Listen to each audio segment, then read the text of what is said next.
लाडकी बहीण योजना जेव्हा सुरू केली होती त्यावेळी त्या संदर्भातले काही निकष होते। त्या निकषाच्या आधारावर बहिणींना अर्ज करायला सांगितला होता आणि कागदपत्रांच्या पूर्ततेला वेळ लागेल म्हणून ही मुभा दिली होती की त्यांनी सेल्फ सर्टिफिकेशन करायचं, म्हणजे त्यांनी जे सांगितलं ते सत्य मानून आपण त्या ठिकाणी त्यांना लाडक्या बहिणीचा लाभ देणं सुरू केलं।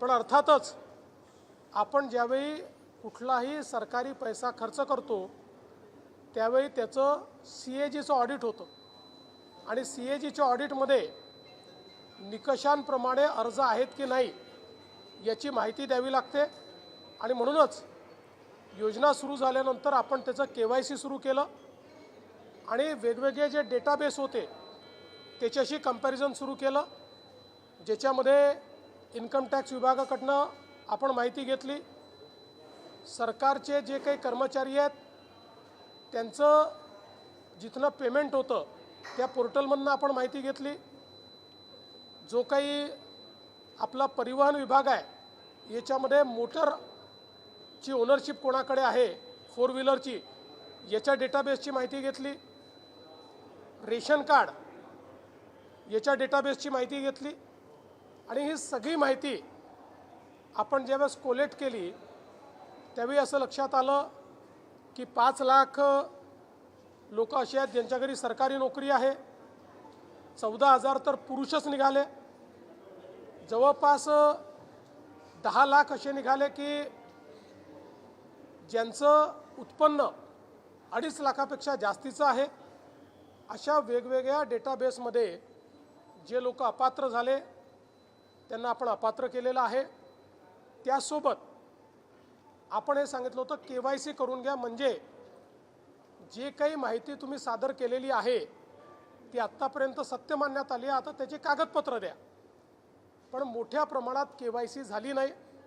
आता एक गोष्ट आपण लक्षात घ्या की ज्यांना अर्ज करता येतो, सेल्फ सर्टिफिकेशन करता येतं, त्यांना KYC करता येत नाही असं मानणं काही योग्य नाही। पण जवळपास 9 महिने सातत्याने पाठपुरावा केल्यानंतरही ज्यांनी KYC केली नाही ते अर्थातच कुठला तरी एखादा निकष पार पाडत नाही म्हणून त्यांनी KYC केली नाही। आणि म्हणून हे जे काही आत्ता या ठिकाणी जवळपास जे काही तुम्ही सांगितलं 60 लाख 80 लाख जो काही आकडा तुम्ही दिलेला असेल तर ते लोक या योजनेच्या पात्रतेचे निकष हे पूर्ण करताना दिसत नाही। जवळपास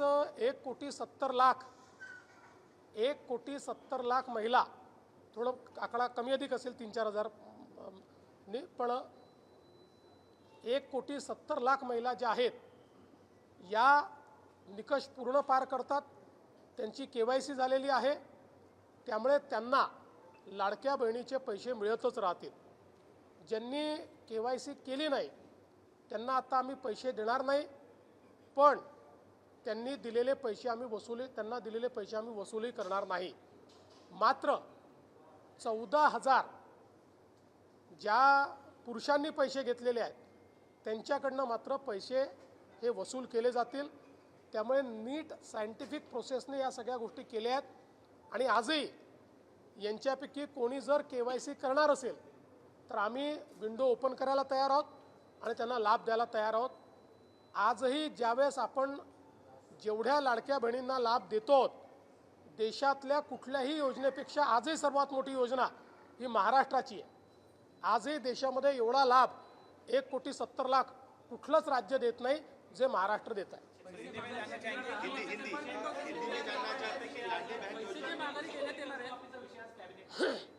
शेतकरी कर्जमाफीचा विषय कॅबिनेटला आहे, मंत्रिमंडळ त्याच्यावर निर्णय घेईल, पण आम्हाला इलेक्शन कमिशननी अट टाकली आहे, जेव्हा आम्ही त्यांना परवानगी मागितली तसं त्यांनी अट टाकली आहे की तुम्ही विषय मंजूर करून पुढची कारवाई करा, पण त्याची घोषणा तुम्हाला करता येणार नाही। त्यामुळे आम्ही आज अधिकृत घोषणा इलेक्शन कमिशनमुळे करू शकत नाही। आज आम्ही निर्णय घेऊ, निर्णयाप्रमाणे कारवाई सुरू करू, इलेक्शन संपल्यानंतर त्याची घोषणा करू।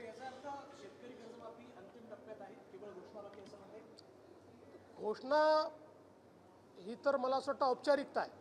आज आम्ही निर्णयच करतोय त्याचा निर्णय आम्ही आज करतोय, पण काय निर्णय घेतो आहोत याची घोषणा आम्हाला करता येणार नाही. हां, या संदर्भात DG साहेब लक्ष घालतील आणि जे काही त्या बोलल्या आहेत, मला माहीत नाही ते काय बोलले आहेत, मी ऐकलंही नाही आहे, पण DG साहेब त्यात लक्ष घालतील. लाडली बहन योजना में 81 लाख महिलाओं के नाम वहाँ पर काटे गए हैं। 60 लाख से भी ज्यादा महिलाएं हैं, उन्होंने EKYC भी नहीं की है। क्या इनसे पैसे वापस लिए जाएंगे जो पिछले 20 महीने से पैसे ले रही थी? देखिए, जिस समय लाड़की बहन या लाडली बहन योजना हमने शुरू की, उस समय कुछ उसमें कंडीशंस थी. चूँकि वो कंडीशन पूरा करने के लिए लोगों के पास कागज पत्र जमा करने को समय नहीं था, इसलिए हमने अलाउ किया था कि जो बहनें सेल्फ सर्टिफिकेशन करके कहेगी कि हम इन कंडीशन को पूरा करते हैं, उनको ये पैसा मिलेगा. उसके बाद वो पैसा देना हमने शुरू किया. पर आप जानते हैं कि जो सरकार का पैसा होता है उसमें CAG का ऑडिट होता है, और कोई भी CAG का ऑडिट जो होता है उसमें से लाभार्थी कंडीशंस पूरे करते हैं कि नहीं, इसका वेरिफिकेशन आपको करके CAG को देना पड़ता है. इसलिए उसके बाद हमने वेरिफिकेशन शुरू किया. इस वेरिफिकेशन में कई प्रकार की एनोमलीज ध्यान में आई. मसलन 10 लाख हमको ऐसी महिलाएं उसमें मिली कि जो हमने ये कहा था कि 2.5 लाख जिनको मिलते हैं उससे ऊपर, अगर 2.5 लाख से ऊपर किसी का उत्पन्न हो तो उसको इस योजना का फ़ायदा नहीं मिलेगा. तो 10 लाख ऐसी हमारी बहनें थी कि जिनका जो वार्षिक उत्पन्न था ये 2.5 लाख से ऊपर था. 5 लाख ऐसी बहनें थी कि जिनके घर में सरकारी नौकरी थी. 14,000 तो पुरुषों ने ही उसमें अप्लाई किया था. हमने इनकम टैक्स का डेटा लिया, हमने परिवहन का डेटा लिया. इन सारे डेटास के साथ या एक घर में 2 बहनों को देना चाहिए था, तो हमने जो हमारा रेशन कार्ड का डेटा है उस डेटा को भी इस डेटा बेस के साथ रन किया. इसमें जो लोग वायलेट कर रहे थे, जो लोग कंडीशंस पूरी नहीं कर रहे थे, उनको हमने अब रोक दिया है.